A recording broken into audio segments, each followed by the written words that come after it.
Awesome. Well, thanks so much. It's always a pleasure to be on the panels and be able to help as much as we possibly can. Any of the people that are in the industry in the golf world, especially junior golfers and parents, to give them some guidance and information.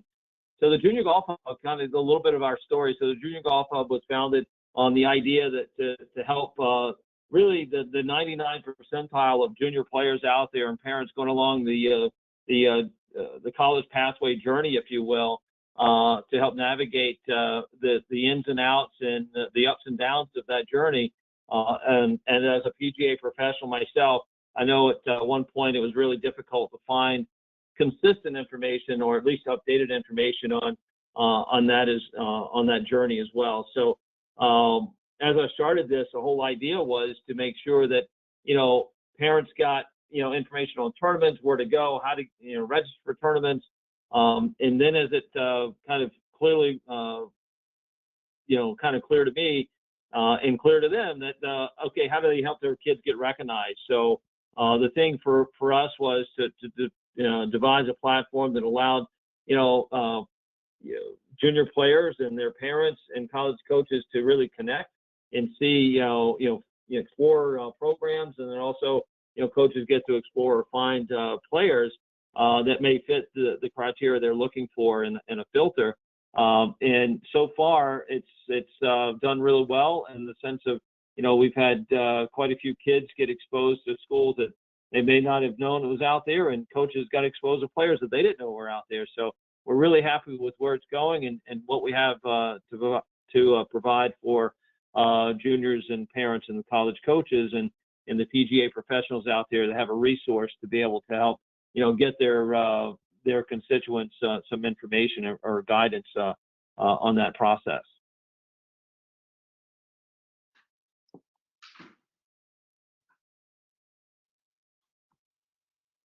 I don't know if you can still Very hear cool. me. No, that's great, Roger. And I just want to, I know we got started a little early here, but I just want to again welcome everybody to this webinar today presented by Junior Golf Hub. And we have with us PGA Associate from Hacienda Golf Club, Michael D'Angelo, who was also a collegiate player at the University of San Francisco.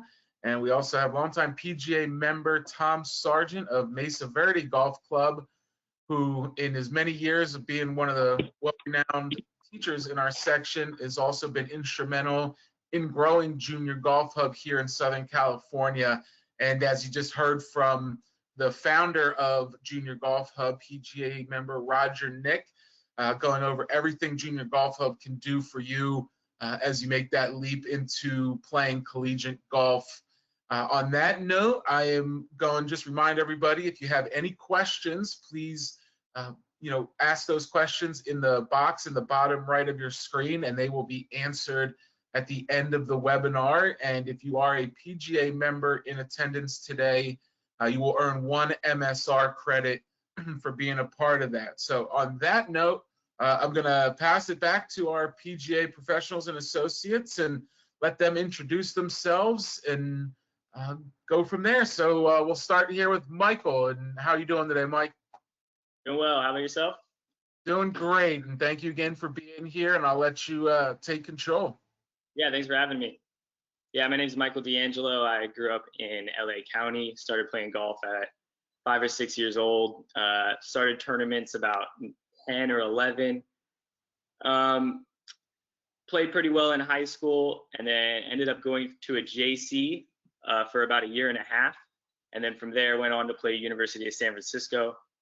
Learned a lot of things, both when I was younger and then in the past tense when I was older, looking back, because hindsight's always 20/20. But I had some great mentors growing up. Josh Alpert, the founder of Good Swings Happen Golf Academy, was my swing coach for most of my life and still is. Paul Wise was my neighbor and family friend, head pro at Hillcrest Country Club. Taught me a lot about the different roads of being a PGA member and being able to continue after golf or after college golf and be able to, pursue a career in this and not give up tournament play, which is a huge part of my life. But yeah, thanks for having me. I'm looking forward to some of these questions and seeing what everyone has to say.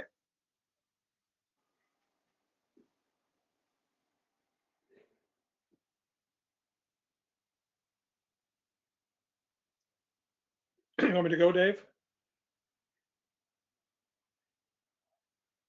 Go for it, Sarge. My name's Tom Sargent. I've been a head professional at Yorba Linda and Mesa Verde for 40 years. Semi-retired now. I still teach. I took a little different path to golf. I did not play golf in college, but the moment that convinced me that I ought to play golf was I threw this guy a fastball and he hit it about 450 feet. And the coach walked out and asked me why I threw a changeup. And I told him, Coach, that was not a changeup. And that convinced me right then and there that maybe somewhere else was where I ought to be. So I started playing golf and in 2 years I turned pro. 2.5 years I won a mini tour. Kept playing for 5 or 6 years until the tour I was playing on went bankrupt. That necessitated a job, and next thing I know, I landed at Yorba Linda Country Club. I started teaching, and I fell in love with it. Mostly I fell in love with working with kids. It's always nice to work with people who are as passionate about the game as I am. So I've been doing that for 40 years. I believe I've got somewhere north of 500 kids that I've taught that are playing college golf. Probably 60 to 70% of those were kids that I coached up until they got into college. So I've had quite a bit of experience dealing with the process that Roger's going to talk about. And it's not an easy one, but it should be a fun one. So don't let it stress you out.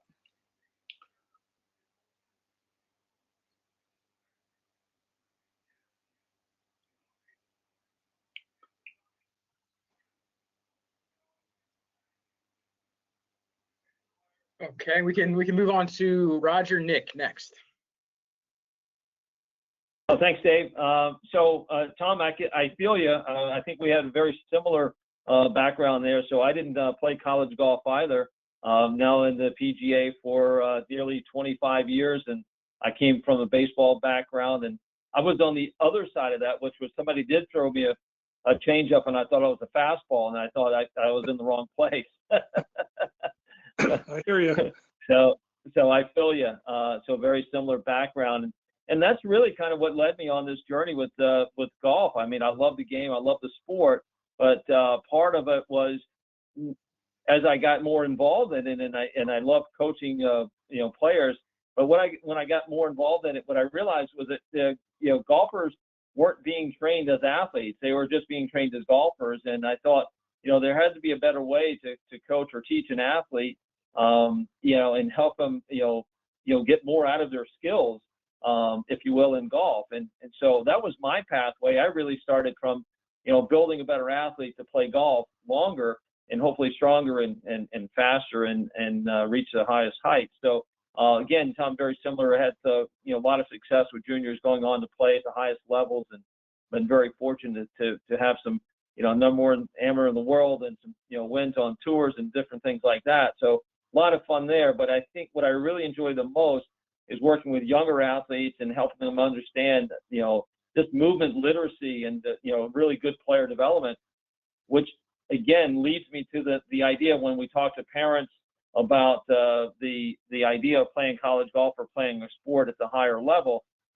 It's a process to get there. It's not something that just happens, and I think it's really important that you try to help them understand that. So for me, creating the Junior Golf Club was really kind of that odyssey of putting all of my experiences together, from an athlete to a golfer to finding a better pathway to curating more information or education around that process. So I really enjoyed that. I looked at it as a young athlete as well, as somebody who grew up and not having a lot of means to do things. That was never around the country club until I got into the sport and became a head golf professional at a facility. So I didn't really know what that meant or what that looked like. So I do believe that young people that are out there in the audience, it doesn't matter where you come from or how you get there. It really matters whether you have the desire to want to improve and look at your journey as what do I want to get out of it. So it's never too late in most instances. So getting developing the Junior Golf Hub around that 99 percentile of athletes out there, because we know 1%, you're probably going to be the top tier kids and already kind of exposed to certain things, and people are knocking down your doors. But what happens to the other kid, the late bloomer kid, and really the Junior Golf Hub was kind of my cry for that young player, kind of like me as an athlete as well, was how do I help that kid that didn't have some of those means and didn't have some of the resources around them to find the opportunity. So that was a big part of why the Junior Golf Hub really exists, and from player development to getting the best information to help them and help them get recognized. So really excited about sharing any of the experiences and what we have for the Junior Golf Hub. So thanks again for allowing me to be on the panel.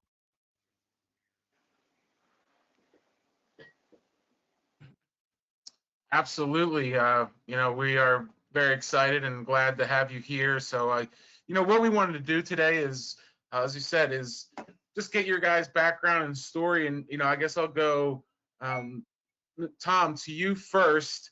I know how involved you are with Junior Golf Hub, and how do you see over the last, few years or longer in your, in what you've done, how services like Junior Golf Hub have assisted in making the transition from high school golf to college easier, or just letting people see more of what's out there? And how does that help you as a coach, mentor, PGA professional work with juniors in that regard? Well, I've dealt with a number of recruiting agencies, for want of a better word. When I started doing this, there was no such thing. So I did most of it myself, and for the last 40 some years, I've pretty much done it myself for my students. But I certainly have sent them to some recruiters that I thought had some contacts that I might not have. And I have, most of my contacts are D1 coaches, but I know that people who get out there in the college recruiting area know of schools all over the country, and there are hundreds of schools where somebody can play golf. And everybody wants to go to Oklahoma State or University of Texas or Georgia Tech or UCLA, but that's just not possible. So I think Roger would agree, there are so many opportunities out there, and people don't know about them. And that's where I think somebody like Junior Golf Hub can really help somebody. There are just so many opportunities, and if you can play it all, you should have a chance to play in college golf.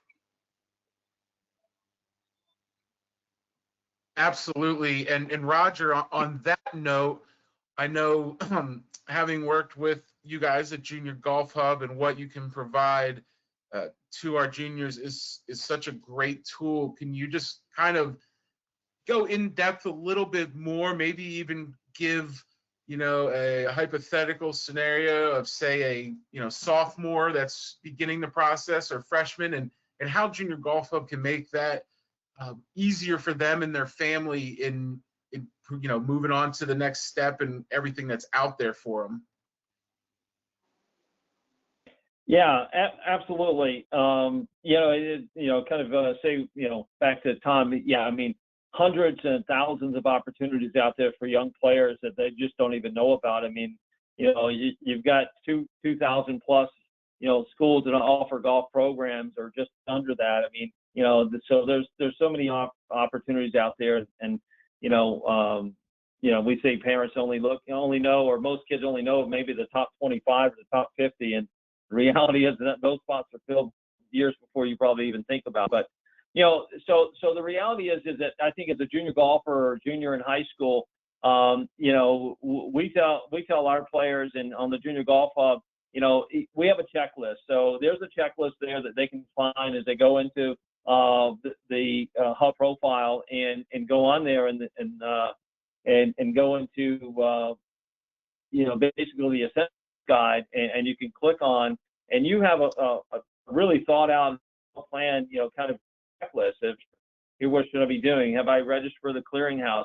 Am I eligible for college recruiting, if you will? But just make sure that you know that you have the grades, and schools know that you're eligible to be recruited. And I think that's really, really important. I think a lot of times, parents, well, maybe not the parents, but the kids in general, think golf first, school second.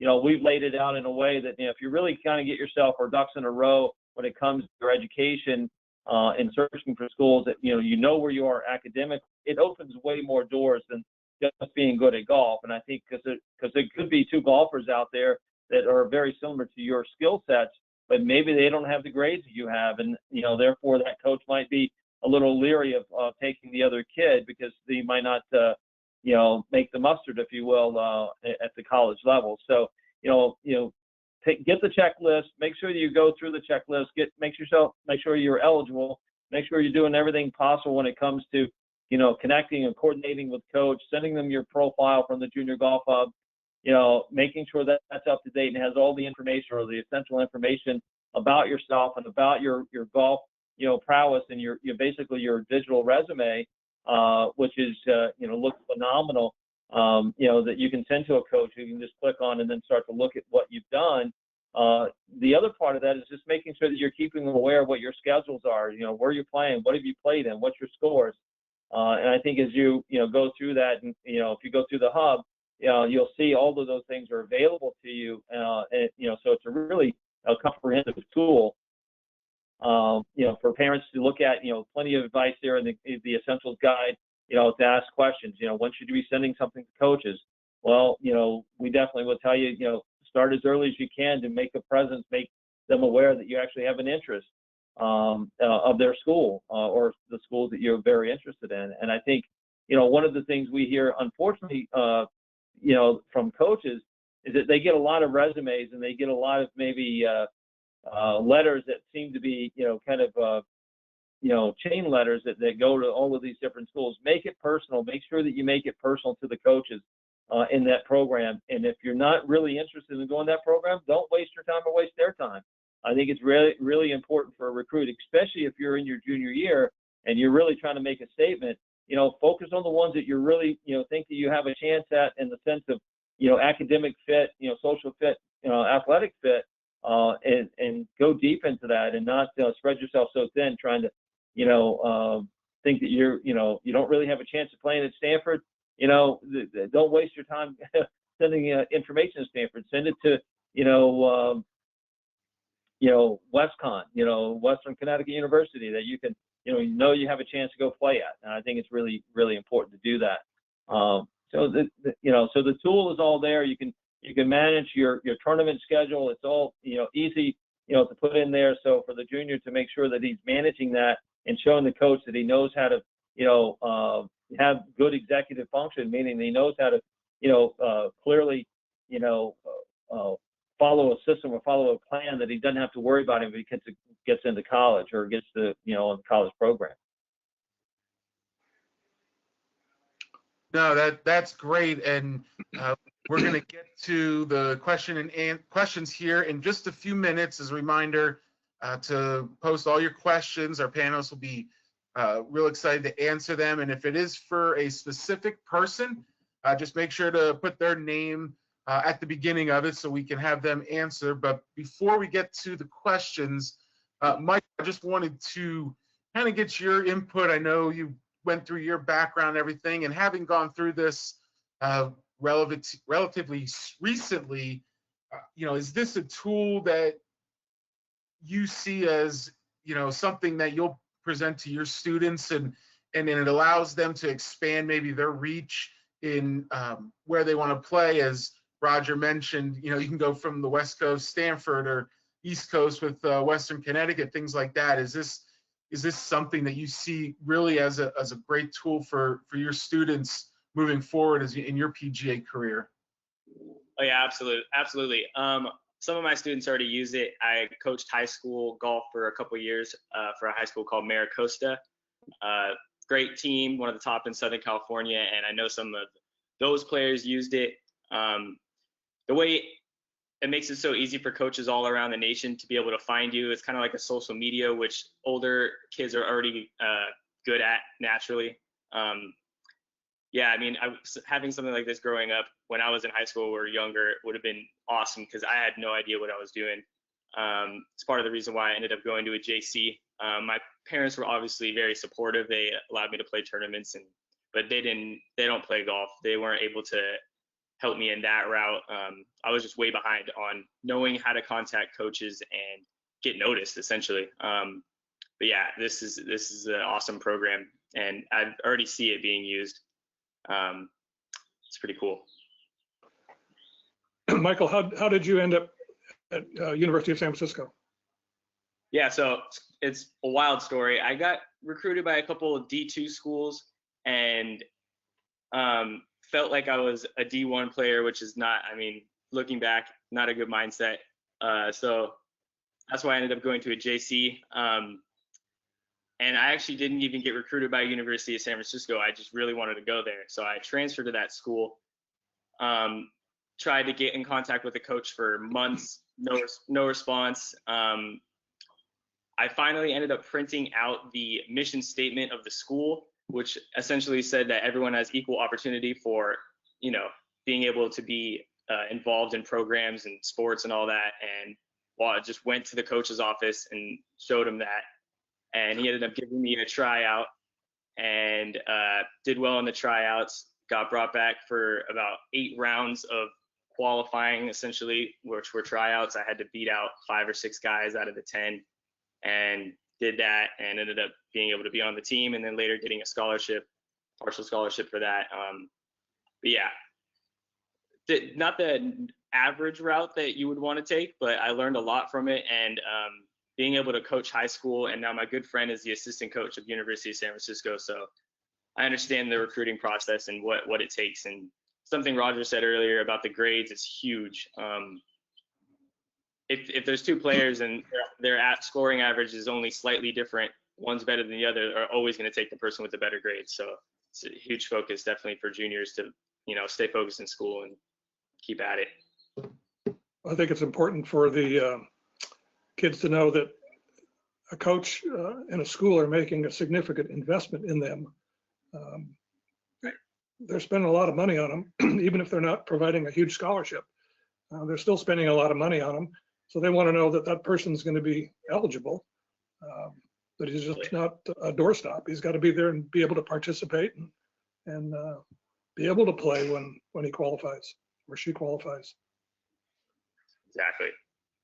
No, that's great. And, to kind of get on to the next step here, obviously, I know we've got a lot of eager viewers out there that are looking forward to have some questions answered. And, just want to remind everybody, with Junior Golf Hub, we're real excited to have them be a part of our section here. And when we do get back to tournament play here in Southern California, keep an eye out. So I think you're going to see them at a lot of events, and we'll have contact information for everybody if they've got more questions about what they do and want to reach out to Roger and his team throughout the year with college recruiting and everything picking up when it does. And so on that note, Matt Gilson, our foundation director, is also on the call here. He's going to kind of guide us through questions here and get some really cool and unique answers from the 3 of you here. So Matt. Thank you, Dave. Yeah, like Dave said, we're going to run through quite a few questions here on recruiting, college golf, some opportunities obviously after college golf that are available to each and every one of you. So with that, as Dave mentioned obviously earlier, if you have any questions as we go through some of the submitted questions prior, that control panel on the right-hand side questions, type those through, and then we'll hit those toward the end. So I already see quite a few that have been submitted through our Junior Tour members. So with that, we'll start here with question number 1. And as you'll see, some of these are directed toward all of you. Some some of the questions are going to be directed toward individuals. So for every one of you, we can start with Michael here. What is the biggest myth when it comes to college golf recruiting? Yeah, well, for me, when I was in high school, the biggest myth was that I thought colleges were going to find me. I thought I would have played well and then they would get noticed. And I mean, that's just so not how it works. You have to reach out. You have to be proactive. Contact the coaches, let them know about you, and then they'll keep an eye on you, and then you update them, and they'll have some interest in you. But unless you're a top player in the nation, you're just a needle in the haystack. You're hard to find. Okay. How about you, Tom? I would agree with Michael 100%. College programs, golf programs don't have the recruiting budgets. It's not like a football program where they've got 3 or 4 coaches that go out and visit, and the head coaches goes out and visit. There's usually 1 or 2 coaches in a college program. The good ones, they have 2, and sometimes maybe one more, but they just don't have the time, the personnel, or the money to do a lot of recruiting. So you've got to be prepared to market yourself, and you need to start early and need to start learning how to go about that. That's where somebody like Junior Golf Club comes along. They can help you do that. Yeah, that's a good one, Tom. You're not asking me, Matt, but I'm going to jump in there for a second. Absolutely. Biggest myth? Yeah, so the biggest myth that we come across all the time and hear quite often is how many girls scholarships are available or go unused every year. And I think it is definitely a lot more opportunity out there. However, I think there's a lot of rumors that fly around and how many millions of dollars are going unused in girls golf. And I would say maybe 10 years ago that might have been the case. I think it's gotten so competitive out there in the landscape that it's just very competitive, and there's not that many, there's lots of opportunities, but you have to, as Michael said, you've got to go find it. You've got to be the one that's being the, they're not just going to find you. You've got to also do some work to get out there and be available to find what's the opportunities out there. And Mike, I think kudos to you, because I think, one of the things a lot of young players don't realize is that it's not where you start, it's where you want to end up, right? And going to JC is really, really a great option for a lot of players that just don't know what they want yet. And I think it's very difficult for young players to really make a lifetime decision at 17 years old. Sometimes even younger, depending on their grades. But I think it's just really the big myth out there. I think there is opportunity, but don't be blinded by the idea that somebody said, hey, there's millions of dollars out there for all these girls and college scholarships being unused.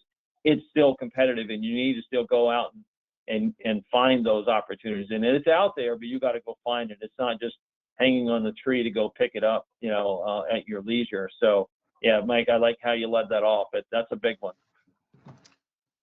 Yep, and I'm going to jump in real quick here, Matt, too, because I know a lot of information is getting talked about today, which is great. But to our junior tour members that are out there listening, as a reminder, if you are a junior tour member of the Southern California PGA, you do get complimentary membership to Junior Golf Hub to continue this process. So that's a really cool benefit that Junior Golf Hub has provided. And we're working on an update to our SCPGA Junior Tour website, so you'll see that information there as well when that's completed. But we just want everybody to know, as they take notes and listen to our great panelists today, as we're about halfway through, that this is a tool that you can utilize once this webinar is completed today. So we want to thank Junior Golf Hub again on that, and I'll let Matt continue back to all the great questions.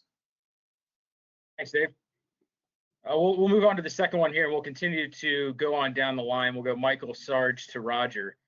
What advice do you give current high school student athletes that are going through the process? Well, you want Michael first?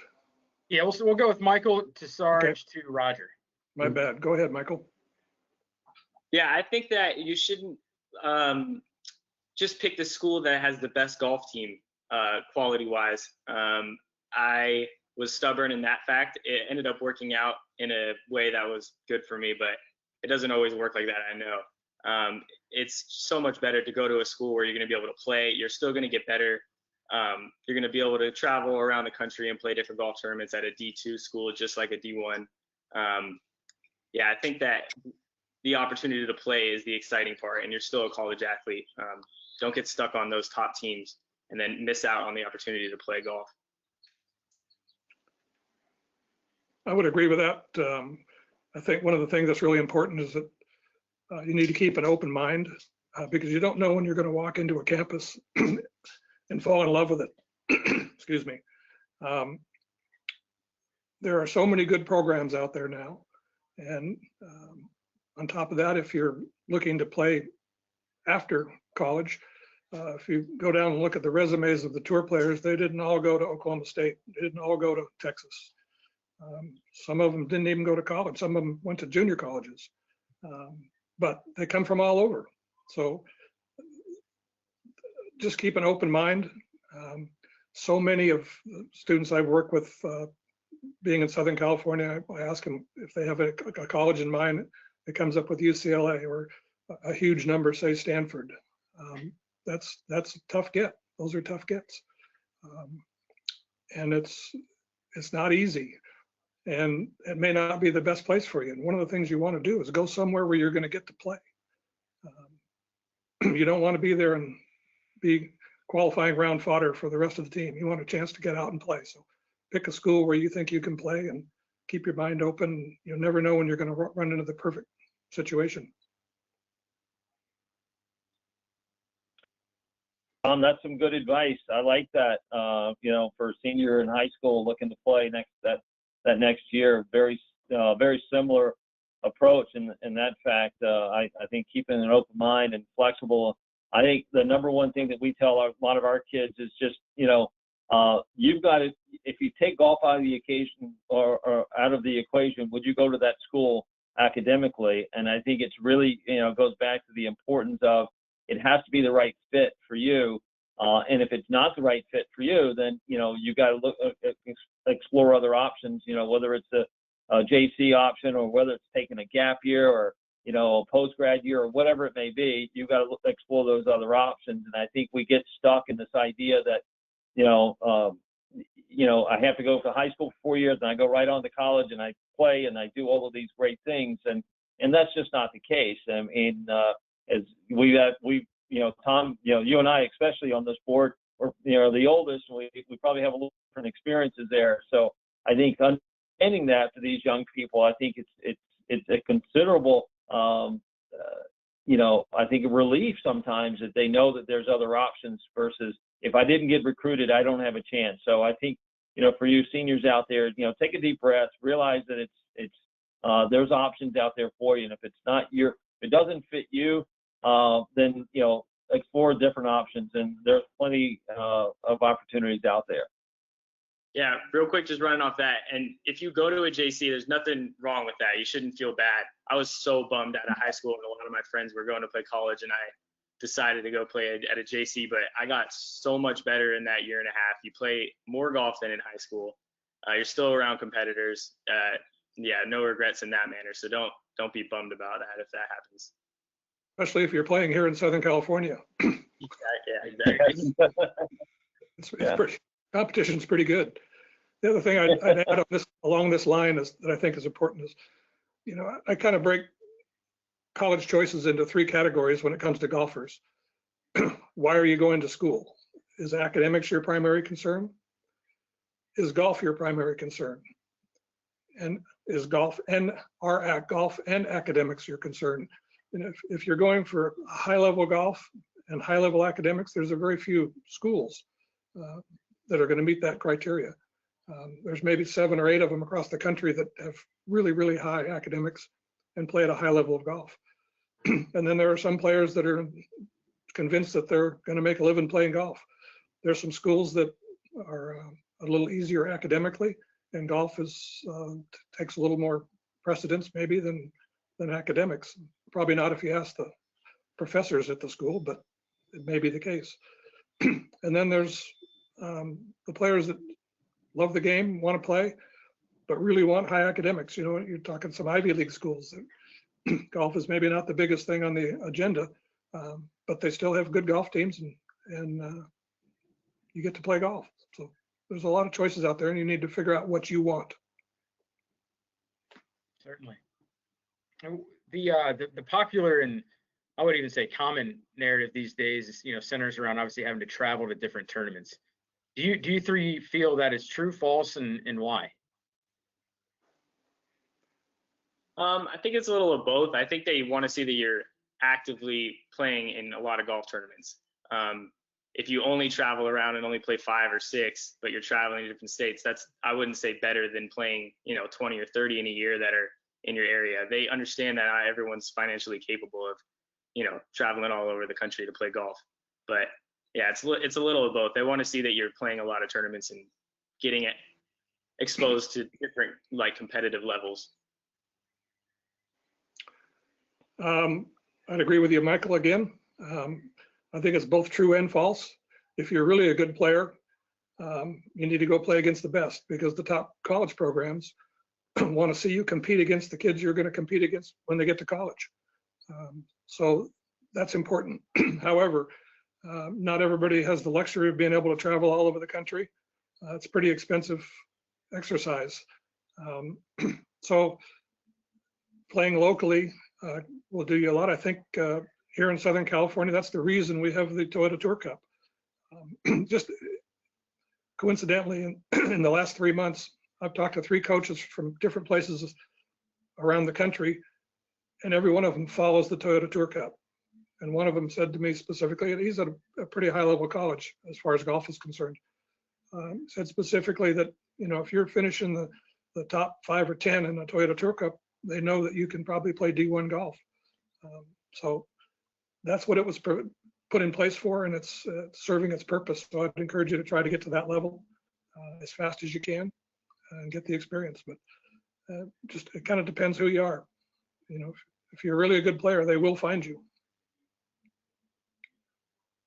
Yeah, I would agree. Again, both you guys, great. I think it's true and false. I think it really depends on you and what you want. I think if you're trying to be the best player that you can be, I think the only way to do that is always put yourself in that challenge position, which is go out and find the best players and play against them. And I think that's what good athletes do. I think if you're looking for a certain region of the area of the country that you want to go to school, and you know that you're looking, you know, in that area, then try to play as many tournaments in that area that you're going to be at. I know, you know, the Northeast, for example, it's different conditions than it is in Southern California year round. So I think when a coach sees a player who does well in the Northeast, he's probably going to be more likely to choose that kid out of the Northeast, because he's going to be used to those cold, snowy conditions in the spring, going out for tournaments and qualifying, same late in the fall and October, versus bringing the Southern California into the Northeast. So I think as a player, I think you guys have to really, you know, determine, you know, what is it you're looking for in your experience in college. And I think, is it necessary to go travel to play in tournaments? No. There's a lot of great players that made it to the PGA Tour that didn't play an AJGA event or a HERC event all over the country. They played in their backyard, and they just got really good at it and kept at it, and made an opportunity for themselves. So I really think it really depends on what you're trying to accomplish. But I think to Tom's point, Mike's point, I think if you be the best, you're going to want to play against the best players there, and you want to get that challenge. If it's enough, you'll get opportunities to play in the invitationals and things like that. And you know, kudos to these tournament organizations like you guys in Southern California. You have a foundation. If kids need help to travel and play in tournaments and get opportunities, you know, they're very fortunate that you guys have a foundation that can do that.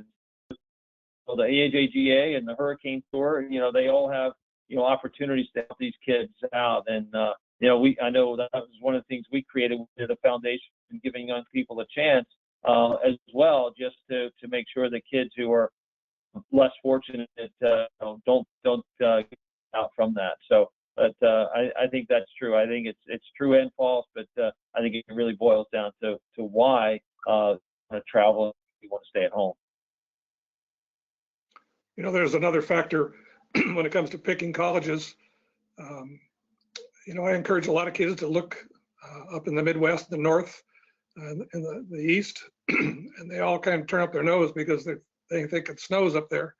One of the things I point out for Southern California kids is that, yes, it does snow, but you're from Southern California. So when your college season gets done in the middle of November, that's when the snow starts. Weather kind of turns bad.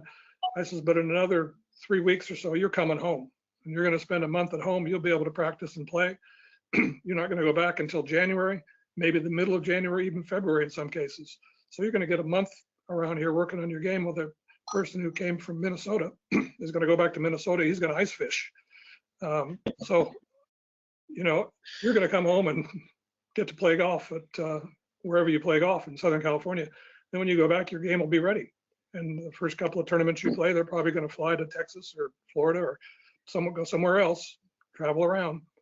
So it's really not as bad as you think it is if you're a Southern California kid going into a Big Ten school or going to Kansas or Nebraska or Michigan or one of those places. There's a lot of opportunities there that California kids pass up.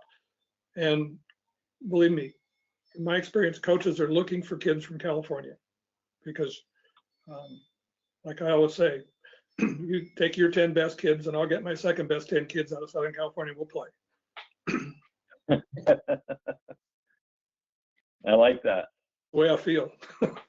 Yeah, that's good. Michael, next one for you. What were the main factors you were looking for in your future school as you were going through the recruiting process? Yeah, so like I said, I was young and didn't know what I was doing and only wanted to play for the best school. So that was my process when I was younger. And once I was in JC and I matured a little bit, I started to broaden my horizons, and I visited USF not on a golf visit, just to visit. And I just fell in love with that school. The whole area. I knew I wanted to go to a smaller school. I like SoCal. I like the West Coast for the weather, obviously, and yeah, it was mainly towards golf when I was younger. Yeah, I would say. Excellent. Sarge, as a golf coach, a member of the industry and a mentor for so long, how involved were you as a coach in some of your students' processes through the recruiting? Well, I try to figure out right off the bat if college is a goal, and it isn't always a goal, but the sooner I get them thinking along the lines and doing some of the stuff that Roger's been talking about, I think that's good. So I do that right away. So I usually have conversations with the parents. I want them to understand what it takes. They all think, oh, we can get a full scholarship. Well, there aren't very many full scholarships out there for boys. Okay. There's more for girls, but there aren't as many scholarships as there used to be because of Title IX. They've got to balance the number of male and female athletes in the program. So it's changed considerably. So I want them to know all that stuff. So I get it, sit down, both the player and the parents, talk to them a lot. I contact coaches directly. I probably got about 50 of them on speed dial. And some of them will actually take my calls, which is amazing. But I also try to manage their expectations. If a kid tells me he wants to go to Stanford, and I have had 29 students play at Stanford, so I have a little experience there. If they're not going to make it, I'm going to tell them. And I'm going to tell them, and I'm going to be honest with the coach too. So if they contact a coach and the coach calls me, I'm going to tell them what I think, because I think you have that responsibility both to the player and to the coach. Roger, do you have anything to add to that as well? Yeah, I have to say, Tom, I'm right with you. I think it's really important, to know where you are and your expectations, setting right expectations for the player and the parent, really. And I think I think a lot of times parents put a lot of pressure on the kids to look at schools that are probably outside of their reach when it comes to the athletic part of it. And I think it's really tough on them because it puts them in a tough situation. But I think as a golf professional and somebody who's curating or helping, hopefully develop these young people into the people they want to become, I think it's also realistic, or I think it's also important to make sure that we're very realistic with, their development and where they are developmentally, and just being honest in that recruiting process. So we're very involved here. I have a golf academy here, and we've, successful getting a lot of kids there. So we start out with, just setting expectations, and a lot of times, it's harsh, it's hard to hear, but I think that's why we are successful. I think Tom would probably say the same thing. The expectation set that, hey, it's not easy to go play, Division I golf or college golf, period. And there's a lot of work to that. And I think it's really, tough for some kids to hear. I think it's tougher for the parents to hear, honestly, that their kid may not be good enough to go play at a Stanford or go play at a Yale or a Dartmouth, when they go online and they'll look at college scores and go, well, that kid I see their average score is 83. Well, that's college golf, which is a little bit different than high school golf, playing in the middle of the summer, or junior golf playing in the middle of summer. You're playing in really tough conditions. And Mike, you probably just recently went through that, right? Yeah, it's quite a bit exactly different. I would just look at colleges and be like, I'd have lower scores than that. And once I got to college, well, it's just a big eye opener for sure. Yeah. And, we've always worked off, again, the junior, for the junior golf club, it's always worked off the, what you need to know and what you don't know, right? And you don't know until you know, which is where you're going to develop and what's going to end up happening. And I think, getting the best information out there, as Tom mentioned, there's not a lot of scholarships out there. Girls in Division I has 6 full scholarships, and that's not every program. That's just the ones that are fully funded, and men's is 4.5.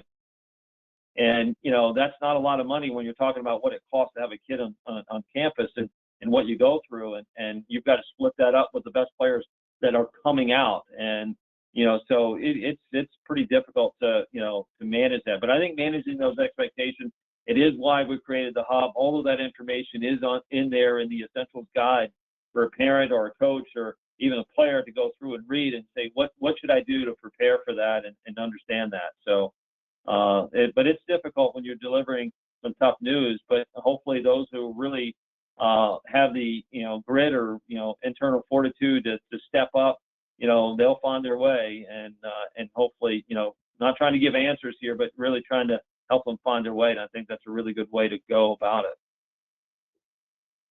That's a great transition here to the next question that we have is, it was geared toward Michael, but, I want to get everybody's thoughts on it. How involved were your parents, Michael, throughout your process of selecting your dream school? And then what advice would you give we have quite a few parents on here. What advice would you give parents to help their junior, in selecting that dream school or, navigating obviously the recruiting landscape? Yeah, so my parents were extremely supportive in getting me to tournaments, driving me around for 15 years or whatever it was, and allowing me to keep an open mind towards whatever I was hoping to do in golf. In the recruiting process specifically, it was a little different because, like I mentioned earlier, they didn't know what they were doing really. I didn't know what I was doing. So in that sense, it was different, but I think a huge thing is helping them write the resumes, because I did try to do that by myself, and then I would look back at it now and I'm like, oh my God, this is awful. The stuff that a high schooler or a sophomore or whatever wouldn't exactly know how to make look professional and personal. And I think that's a huge thing that coaches definitely look at. Also just, be supportive. I think that kids usually in their heart know what they want, and it usually works out for the best, especially when they're putting a lot of effort in. Let's go to you, Sarge, next. Well, the advice I'd give to parents is once your son or daughter picks a school and time comes for them to leave, I'd say you put some money in their bank account, give them a big hug, and then become a cheerleader. Because you just turned them over to a golf coach, and a golf coach, a college golf coach, you got to remember that that's why he or she makes their living and feeds their family. So they want your support, probably want some of your money too. But your kid is theirs for the next 4 years. And they become the coach, and they really don't want you to interfere too much. I think that's important to understand. And I had a son who played college baseball, and it was very hard. You know, I'd been involved in his career growing up, and it was hard to let him go. But I knew it was important to let him go because college coach knew a little bit more about baseball than I did, and let him do his thing. So I think that's very important. It's a hard thing to do, especially when you're sending them across the country. Yeah, I think you're right, Tom. You got to let them go. You know, at the Junior Golf Club, we know that the parents are the critical part of the process. They're part of the team. You know, as Mike said, you know, I think it's important that the parents, you know, do end up helping their kids with, you know, some of the work that goes into, you know, creating a resume or maybe a letter or so. But I think it's, I think what we hear, you know, quite often from a lot of coaches is that, you know, they know when a parent has overstepped their bounds by, you know, writing the letter, and they know when it's formulated by the parent. So I think there's a fine line of, you know, just making sure that, you know, the junior is doing the work and they actually have the ownership here. And that, you know, I think it's, you know, one of the things we stress a lot with our young players is that it's their journey and not the parents' journey. The parents are there to support and give, you know, be the cheerleader. And but the reality is that if you want this, you better, as a junior, you know, put the effort into getting what it is you want, which means that, you know, create a great profile, create the, you know, schedule, look at the schedule, be proactive. Don't let your mom and dad, you know, pick the schedule for you. You be the one that's you know, telling them, hey, I want to play in this tournament or that tournament. I want to send to this college or that college, because you've researched it. And you know, selfishly here, I'll say the Junior Golf Hub has curated the best information out there in college golf, you know, finding all the programs and what's out there available to them. So you can research, you know, every, you know, golf program out there, you know, through the hub and say, what's a good fit for me, whether it's academic, whether it's socially, whether it's where it is in the country, and things like that. So I think in this process, I think the junior still has to be the driving force of this, and the parent is there to help guide and you know, teach them lessons along the way, you know, through this process. But you know, I think for parents, they really have to kind of, you know, say, hey, we love you, we support you, we want to be here for you to help you, but you know, at the end of the day, you know, the junior, you know, player has to, you know, drive the bus here and take ownership. And coaches look for that. I think, you know, I'll share one. You know, I could share thousands of stories like, you know, Tom probably can. But I'll share one story here. I mean, I had a really high level player a few years ago who was being recruited in some really good schools, in fantastic golf schools and fantastic academic schools. And I will tell you, you know, be wary, parents. The more you do get involved and you overstep that boundary, you know, coaches see that, and coaches really start to get a little frustrated with how much interference could be there. And because they're going to be dealing with your son or daughter for 4 years, they don't want to have that same frustration for 3 or 4 years while they're on that program. So, and unfortunately, that player didn't get the opportunities that I believe he really deserved, and coaches really wanted to have him, but he got, you know, he did not get the scholarships that he thought he would get, which he definitely should have, not because of his golf and not because he couldn't get into school, but I think, you know, there was some interference there, and they didn't, the coaches really didn't want to, you know, have to deal with what was going on with the family dynamic. So just so I would just say, be wary of how much you get involved there. Okay. 100% agree. I agree with you 100% there. It's really critical. I think to a degree they are recruiting parents also. You know, they want to go because they're going to have to live with the son or daughter for 4 years, but they're also going to have to live with mom and dad. And so it's like I say, sometimes you have to let loose a little bit, and it's tough, but pretty important. And coaches are really paying attention to that. Yeah. Especially now, because you know what, they know they have a lot. There's a pool of athletes out there that they've got a lot of kids to choose from, and again, they like it. It's competitive, and it's and in some senses, the top programs kind of have the picks, right? So they really are kind of have the, if it's a school you really want, and it's a lot of kids are applying for that opportunity, you're just one of probably 1,500 applicants for that spot. So. Yeah, I had have a player who recently committed to Oklahoma State, and I think the coaches asked me as many questions about mom and dad as they did about the player. Yeah, we get that quite often. That's most of the conversations, right, Tom? I would imagine, that you get a lot of that conversation going with coaches. They don't want to know about just the player. That's what's going on in the family. How are the parents? So. And again, for the parents that are out there, I'm not trying to, bash it. I'm a parent myself. I have a young kid that, same thing as a, good player. It's tough. It's tough to let go. And so definitely understand and empathize with the parents, but you need to, kind of, be careful not to overstep. I know we've touched on a few of these questions next, so we're going to skip a couple of them. So we're going to transition to college golf lifestyle, obviously. So and this could be answered really by everybody, Tom and Roger, obviously from a coaching standpoint, and then Michael, personally. Which year, freshman, sophomore, junior, senior, was the toughest, and why? I'll start it off. For me, it was senior year.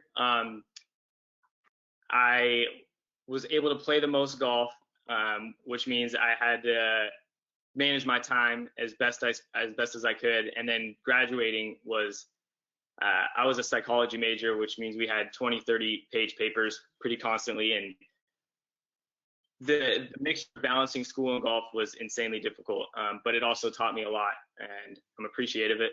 I appreciate the fact that I went through it, but I think that just the excitement of knowing that you're graduating soon and also trying to stay focused on the important things is a big factor of why it was so difficult.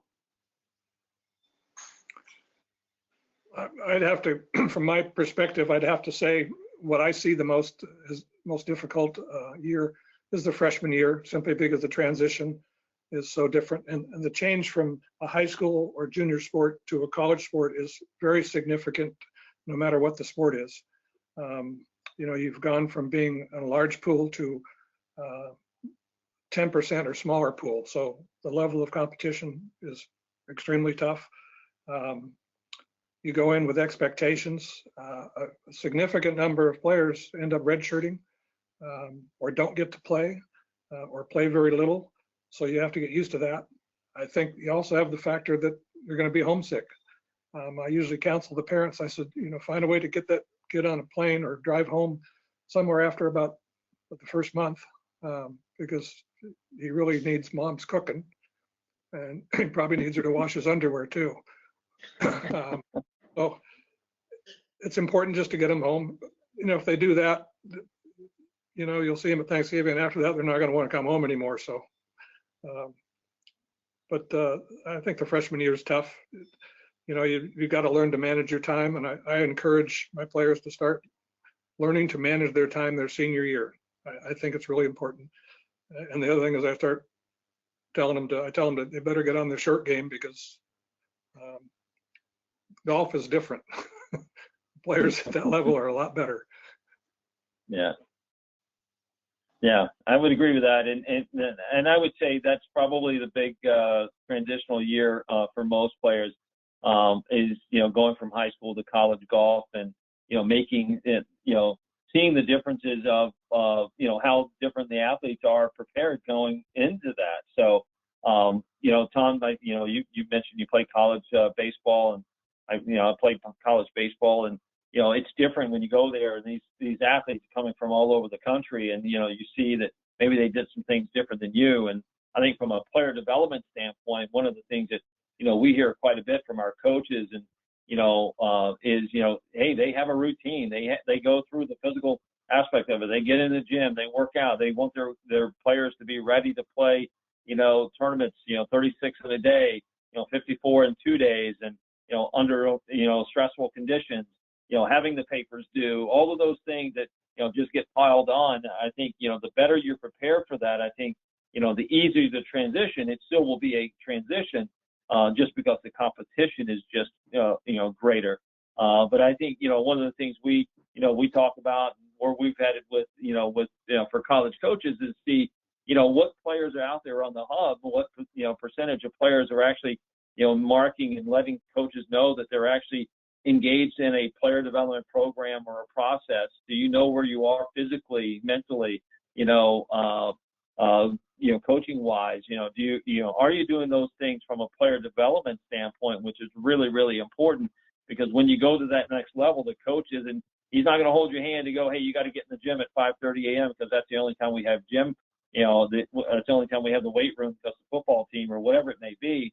You're going to have to be disciplined enough to do that and be aware enough to do that. So I think player development, that transition to that freshman year, and if you've been in a player development program, great. If you haven't, I would suggest that you look at, seeking out one. And I know part of what we do and have incorporated in the hub is, just markers to help you understand that where you are and whether you should get involved more. And Mike, you probably as a college athlete, did you guys have a workout program did it catch you off guard when you went, transitioned, or? Oh yeah. We had 3 5:30 or 5 a.m. workouts a week. Yeah. 1 day of cardio, which was just running around the school. And then the other 2 days, like weightlifting, some sort of. So we were in the gym 5 days a week. And then going off, I see the next question there. We had practice at least 5 days a week, sometimes 6 on Saturday. So you only have 1 day off really, and that day is spent doing homework. You go to school 8 to 12, 8 to 1, and then straight to the golf course for practice.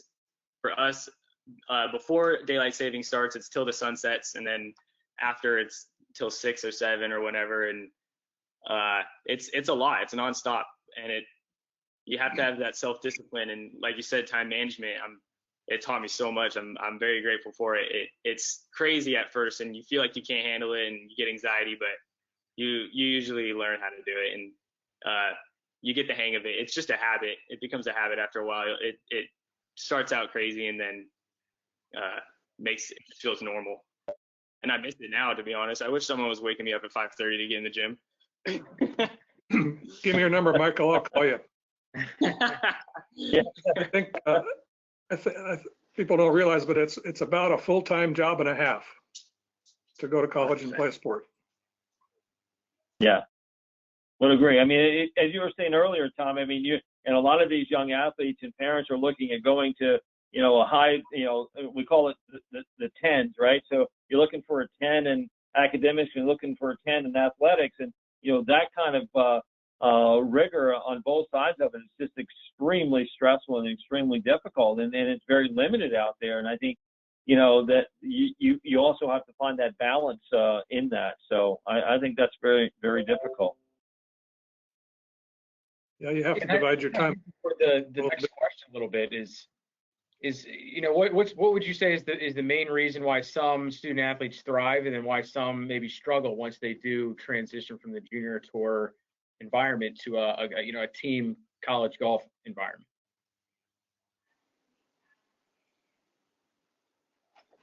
Yeah, I mean, I can. Matt, were you asking me? Yeah, open to all three of you. Yeah, so I mean, I see a lot, from our perspective, because I'm actually a little bit on all three sides. So I'm involved in college coaching. I'm involved in our, the junior golf hub and also our academy. So I see it from our junior golf perspective, that, some of those kids who don't really understand that golf, from high school to college is still a team sport. Even though you're playing as an individual mostly, it's still a team sport. And a lot of it is, what environment do you put yourself in? And I think if you try to put yourself in a environment with other people around you practicing and playing and being competitive and developing in that type of environment, I think the transition is definitely easier for them to adjust to that college sport because they're still part of a team or they're part of an organization or part of a group. I think a lot of times we see a lot of junior players, and I'm going to put some onus on the parent here that goes, well, I want my kid to have just individual stuff, and it's all them, and it's all them, and it's all them. And I've heard just countless and numerous horror stories of, that individual who went to college who didn't, fit in with the team, struggled and just, had a miserable experience, and didn't end up getting to play on the team as much as he liked or in the competition or, get his score count. So I think it's really important that, kids and parents understand that, golf is a social sport. It's a group sport. Yes, it's an individual sport in itself, but you're playing on a team. You're playing with a group of people that, obviously it's also, it should be enjoyed and not just a job when a kid goes in there and says, well, I'm just doing it for me. I don't think a lot of coaches really appreciate that attitude of it's just about me and it's not about the team and us. And I think it's much more to life to learn from being on a team and growing that way and learning how to deal with people and their everybody's different personalities. Yeah, 100%. It was a huge thing for me going and being in high school, and like I knew most of my teammates since before high school. They were some of my good friends. I knew all the other people in the league. You're like one of the better players, so you have that confidence, and then you go into college and there's these people you don't know that are a lot better than you, and you have you have the weight on your shoulders that you need to support your team. You can't let them down, and that was a shock to me at first. I knew it mentally, but I never really experienced it until I got there. It's a whole world of different feelings that you feel on the golf course those first few tournaments. I think that's a pretty big reason why it's difficult in the beginning. You, Sarge, anything to add? Well, I think one of the biggest reasons kids struggle is what we talked about earlier, learning to manage their time. I think it comes under the general heading of focus. You have to learn to focus on the things that are important. And again, I'm going to throw short game in there because the golf courses are harder, they're longer, the players are better. So, you find the good players are getting up and down from the ball washer. So you better go show up with a short game. And I've seen very few junior and high school players go to college with a short game. And I asked that question of a Hall of Fame golf coach one time, and I asked her how many players she'd seen. And her teams had won numerous NCAAs. And I said, how many players have you seen that have showed up with a short game? And she looked at me and thought for a minute. She said, one. So, I mean, it takes something special when you get to college. You really need to have a short game. You need to learn to practice with a purpose. That's, again, falls under focus. More than anything, you want to compete. The more you compete, the more ready you're going to be to go to college. I see some kids that think they're going to play golf without competing a lot, or playing college without competing a lot. College coach really wants somebody that's going to compete, because they're going to make you compete just about every day. Michael, didn't you? How many times do you have to qualify for tournaments? Sometimes when you thought you deserved to go anyway. Oh yeah, Every time there's qualifiers, and they're usually 3 or 4 rounds, and you're playing against your friends, and you want to beat them so bad just so you can go play in that event. But I personally like the competitiveness. That's one of the huge reasons why I wanted to play college golf and why I still play it in tournaments today. But going off the short game thing, you definitely at least should get used to practicing it, because, oh man, you practice a lot of short game at like 3 hours straight some days, and it pays off. You see a huge jump in your scores for sure. I have yet to see a top college coach that doesn't stress the short game. Yeah. We had qualifiers based on short game sometimes. Yeah. Yeah. All right. So I know you guys have been excellent so far. We've had a lot of these questions that were submitted before you guys have already touched on. So I want to kind of transition to some of the questions that were submitted, since the start here. So we have a question from one of our junior tour members here is, how can we show coaches our improvement? Like, what are different ways that you can, actually show or send to coaches information on how you're improving? Yeah, you know what, Matt, I can answer that. Junior Golf Hub. If you're on your profile, if you're using a profile and create one, I mean, we have a great platform for them to be able to track, not only their tournament results and verified scores in their events, but, it's also, you can put in there, and we have developing right now, everything from what you're doing physically, what you're doing, your skills challenge. So we have a player development system, a player development index that's going to be incorporated into the Junior Golf Hub here shortly, hopefully by maybe the end of next week, where you can go out and assess your short game, assess your physical abilities, and assess your performances, meaning your scores and your stats, and you'll be able to show that to a coach very easily. And we hope by the end of the summer that's going to be automated into some scoring panels, or at least some scorecards. So that's one way I think you can show them, and the other is just making sure you're reaching out to them and letting them know. But I think the Junior Golf Hub, your profile is a great way to take advantage of having that as an amenity of your junior tour.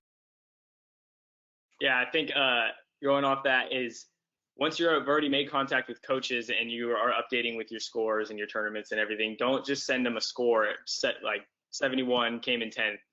Explain what you might have learned, what you could have done better, what you did well. Give them some detail and show how you're improving, not only in your game but also as a golfer in a mature sense.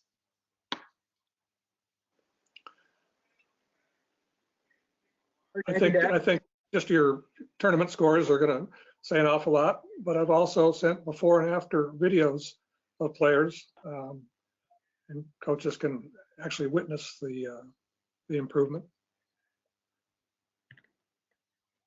All right, next question we have from Lily is, what is the typical scoring average for a female golfer on the Division I level and the Division II level?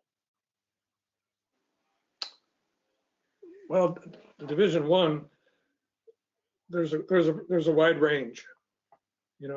I've seen it where scoring averages are 74, 75 at some schools, but then I've seen it where it's 71, 72, 73. It's in the low 70s and close to or under par even for the best players. But it's a wide range, but the days of can you break 80 are kind of over for Division I. It's different at some of the other levels. Yeah, definitely see that. I mean, we definitely see an average score has actually continued to drop on the women's side as well for top Division I programs, where you're seeing a number hovering around 72.4, 72.5. For the best programs out there, to an average of about 70, 76.5. So it's quite, as Tom just said, it's quite a bit different. It's not, hey, can you break 80? It's, we want to see how many times you're breaking par, especially in tournament conditions. And I think that's one of the things, let's not kid ourselves here. Coaches aren't looking for your handicap, going from your country club or your junior golf events, at your country club. It's, they're looking for, 36, 54 hole scores that, can you back it up and sustain that in tournament play? So I think that's, sometimes, we get a little, parents and juniors get a little confused of what score really matters. And that goes for, junior, college, events where, scores are way lower than people really, realize. They think you're playing,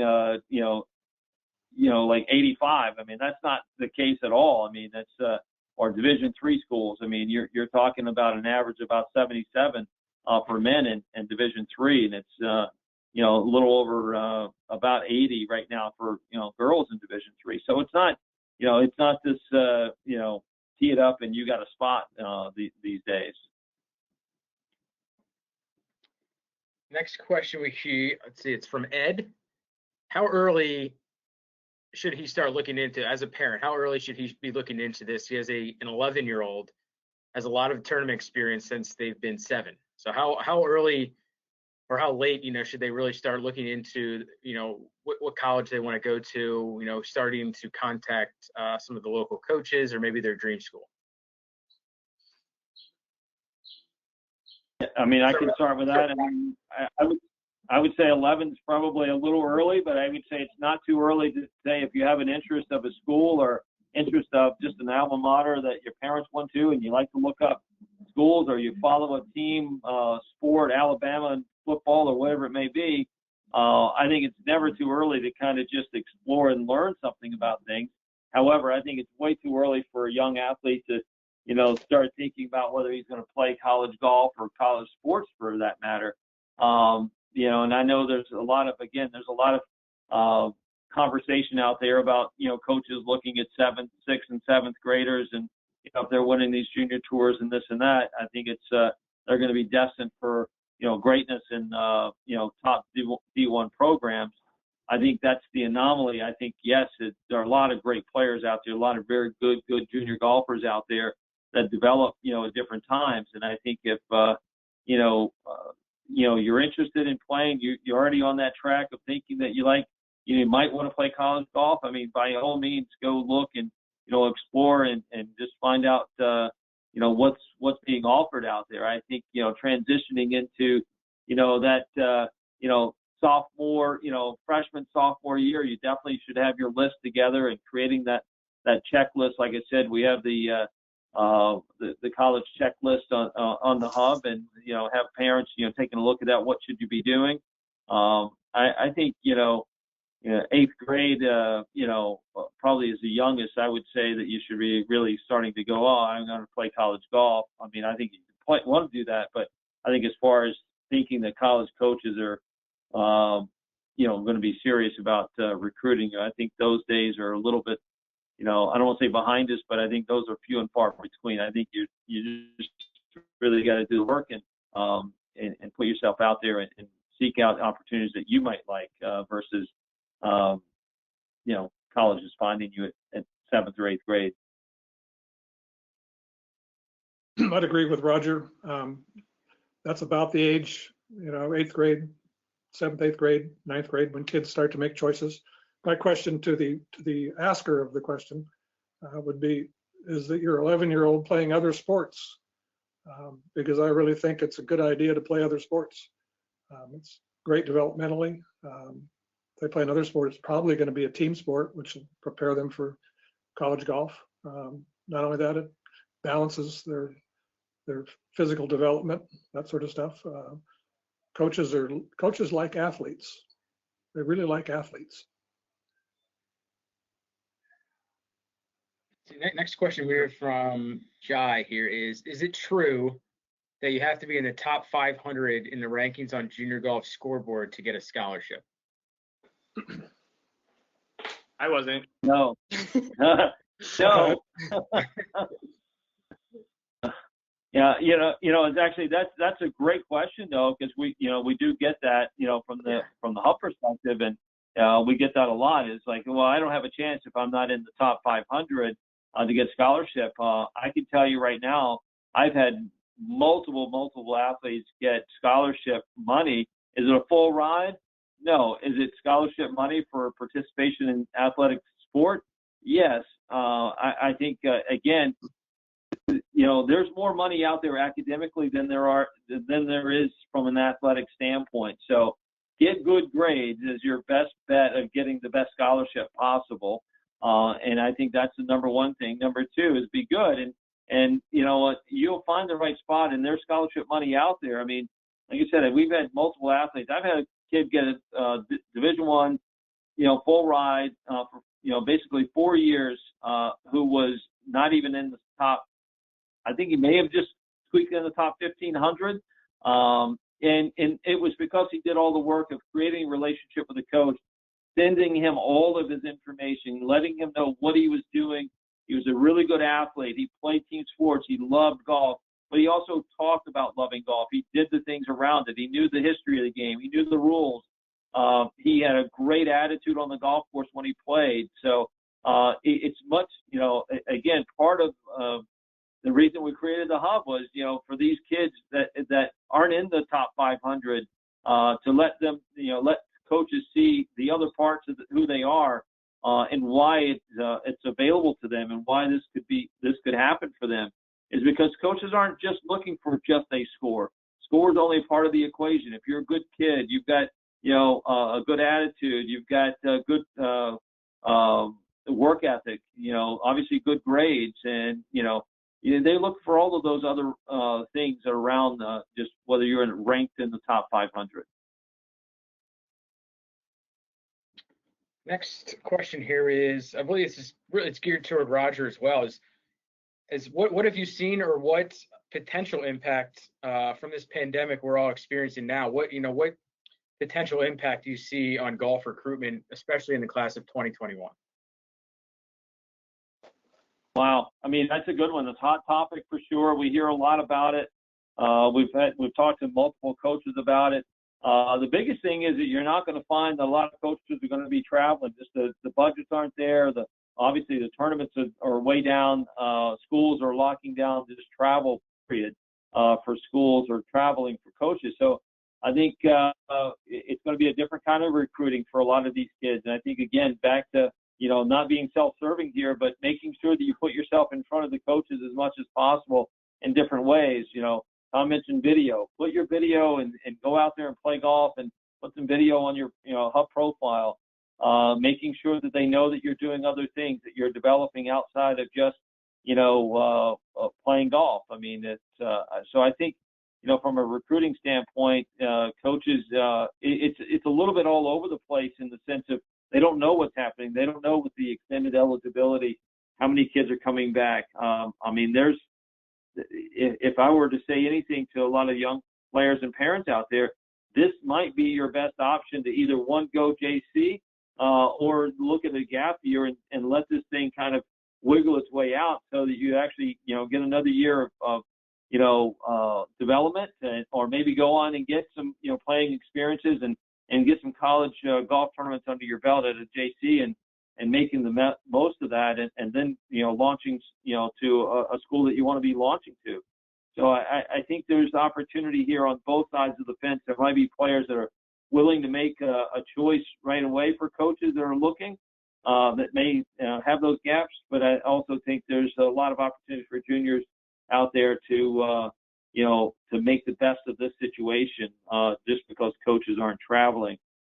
Put their profile up, get that information on there. So, I think there's going to be some disappointments, because one of the things that's going to play into it is the NCAA has extended eligibility for players that were due to graduate this year.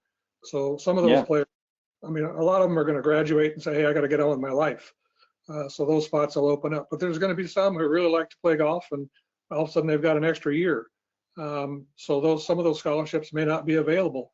And that they might be available, in the spring semester, but they may not be available in the fall semester. There's going to be some changes.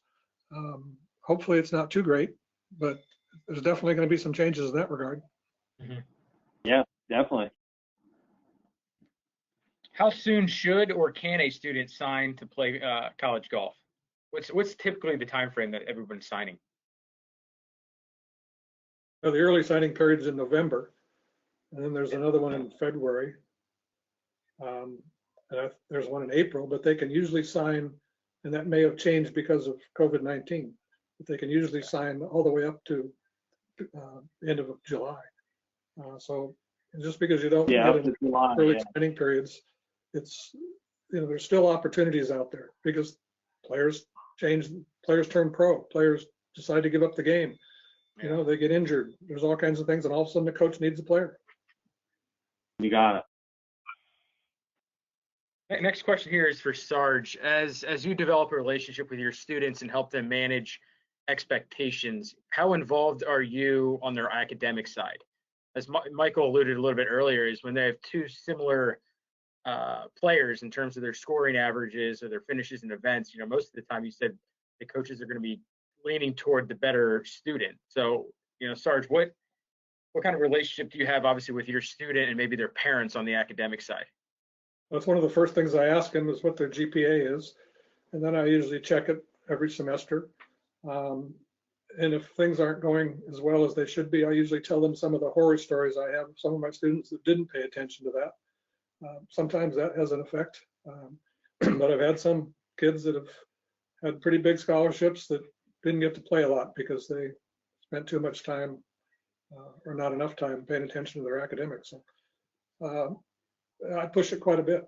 I mean, not only that, the better grades you have, the more opportunities you have. I talked earlier about deciding if you're going for academics or if you're going for golf or if you're going for both. The better your academics are, the more opportunities you have and the more likelihood that you can play in college. Because, if you've got a 4.0 or good SATs, ACTs, that sort of stuff, you can get into some schools that you would not ordinarily get into because of your golf. And yeah, you can probably get into some golf schools because of your academics too. Yeah.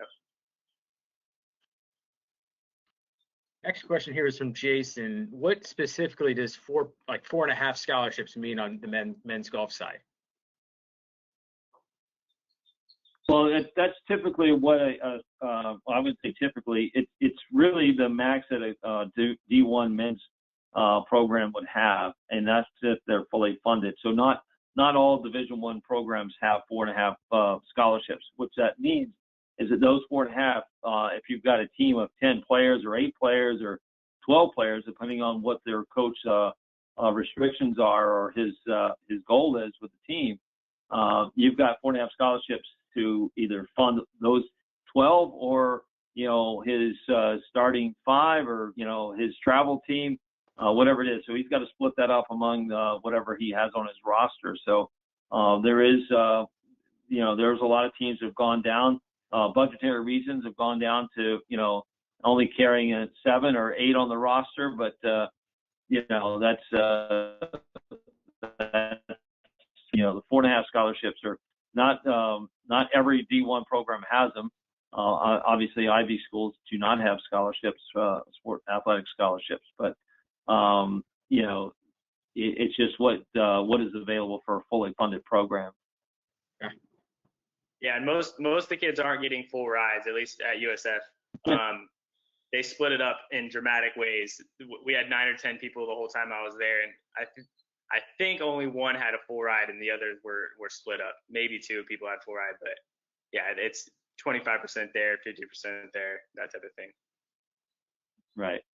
I've had some players that were number 1 ranked in the country as juniors coming out, and they did not get full rides. I mean, it's just the facts of life when it comes to men's golf. It's a little bit different with girls golf, but they typically they have to split it up, and if you get 50%, you're getting a very good scholarship. Anything over that is really good. That being said, some schools have academic programs that go along with their athletic programs. So they do provide some academic scholarships to some golfers. I've seen that. I can think of one that has, it actually ends up with 9 full scholarships because of the academic scholarships that they go along with. But so they're all different. All right, we'll cover a couple more questions here before we finish here. I know we've gone over time, so thank you guys for that. This next question we'll go to Michael. How, from a personal standpoint, and obviously your teammates, how do you address burnout? Obviously, you mentioned juggling, writing 30-page papers. You're up at 5 a.m. for workouts. You're in class from 8 to 1. How did you manage or address some of the burnout options? I think for me personally, a big factor was that I wasn't pushed when I was younger to go practice and have to do putting for an hour. It was all just, I just liked it. I loved golf from day one. So when I got there, it was the first time I was really being forced to do all these things all day, every day. And I don't know, I enjoyed the structure, I guess. But I think that the burnout happens from kids whose parents are being too forceful and them choosing their path for them. At least for my friends, the ones that have all quit golf now are the ones whose parents were so focused on getting them to that school or this school, and they got over it because it didn't come from them.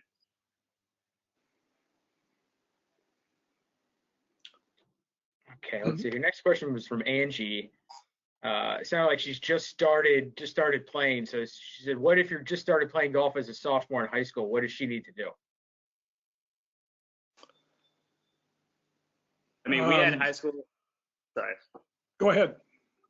We had sophomores and or freshmen, sophomores in high school that went on to play some smaller colleges on the girls team. So it's not too late. You just got to stay dedicated, work hard, that discipline.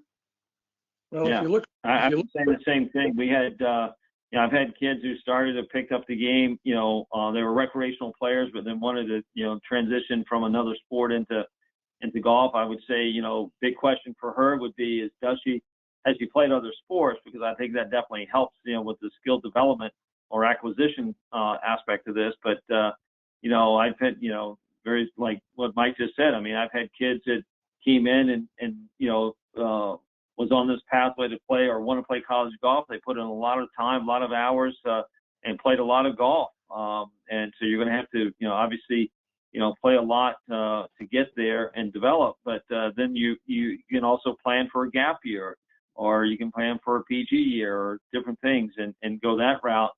But yeah, I've had kids who, picked up golf as a sophomore and end up winning, Division I tournaments in the, in their areas. So it's not too late. It's just you got to be disciplined and go out there and get it.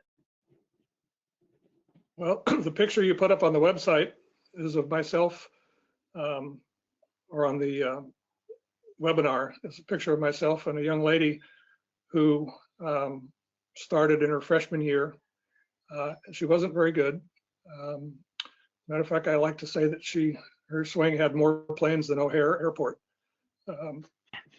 She could hit a hook that was headed towards Tijuana, and I'm not sure it ever came down. But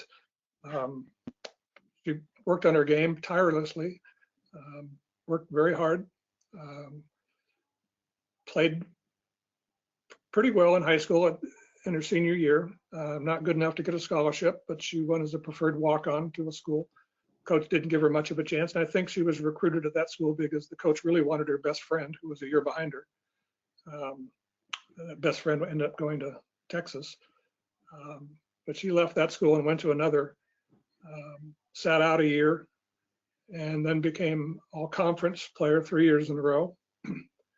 Turned pro and made it through and played the Symetra Tour for a little while, until she realized that she's a homebody and didn't want to chase around. But she's a perfect example of what can be accomplished by somebody who puts their mind to it.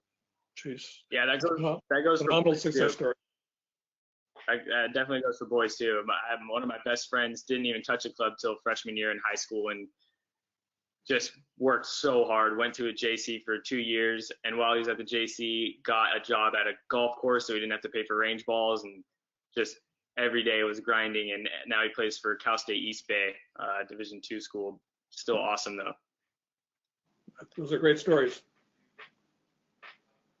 We'll wrap it up with this question here from Clarissa. What is the acceptable rate of competitive tournaments a junior should play? Is it once a month, twice a month? Does it matter? So we'll start with Roger on that one.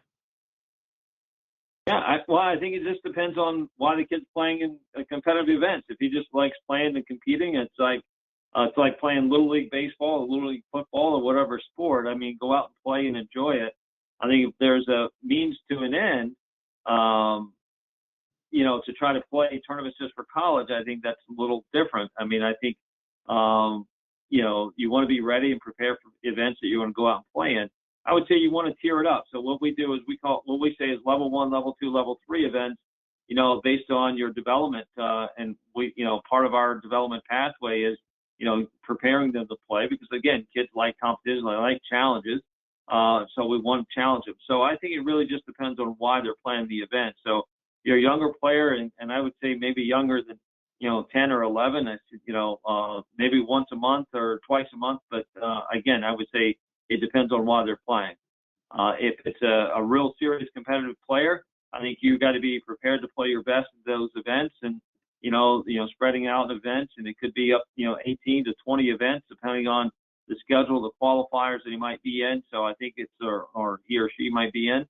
I think it's really, again, it's just it depends on where they are developmentally. Do they need to get a lot of tournament scores in? I think there's a lot of question of why you need to play them. But if it's 2-day events, I mean, I think it's very hard and difficult for young players to go out and play, more than 16, 18 really, really good 2-day events throughout the year. And if you happen to play in 3 or 54-hole events, again, it's very difficult to grind it out year round at that level with that kind of stress. So I think spreading out, maybe I've got 8 really good events on the calendar that I want to make sure that I prepare myself for, and qualifiers, and then a lot of it is how am I addressing my game. So it could end up being, like I said, 10, 12 events. I think you want to play really as many as you can. If you're playing 1-day events, 2 or 3 a week during the summer, I think is great. Around here in Southern California, we have weekend tournaments, so I think it's good to play in those. But it's hard to say you got too much competition. I have students that by the time they graduate from high school or graduate from junior golf, frequently played several hundred tournaments. What you're trying to do is get to be comfortable in competition, so that it doesn't shake you up, so you don't get all nervous. And that's from being in there. So when you get to that level, it makes the game a lot easier. Yeah. Also, however many the junior wants to play, if he is getting burnt out, he or she is getting burnt out, that's not a good thing. If they're dying to play, then it shows that they're ready to get out there. All right. With that, I want to thank each of you for your time today. This is unbelievable. We've already received quite a bit of feedback here from the attendees. They loved everything. Loved all the questions that you guys were answering. So really appreciate it. Thanks, Roger, Tom, and Michael. Hey, thanks for having me. Yeah. Thank you. And for any of the attendees, the juniors that are on, obviously right here on the screen, you'll see the email for Roger, Tom, and Michael. If you have any follow-up questions, if we didn't hit on any particular topic that you would like some guidance on, feel free to reach out to them, at your earliest convenience. And we'll be following up shortly after this call is done to send the recorded version of this webinar, and obviously additional information on how each of you can get involved with Roger, Nick, and Junior Golf Hub.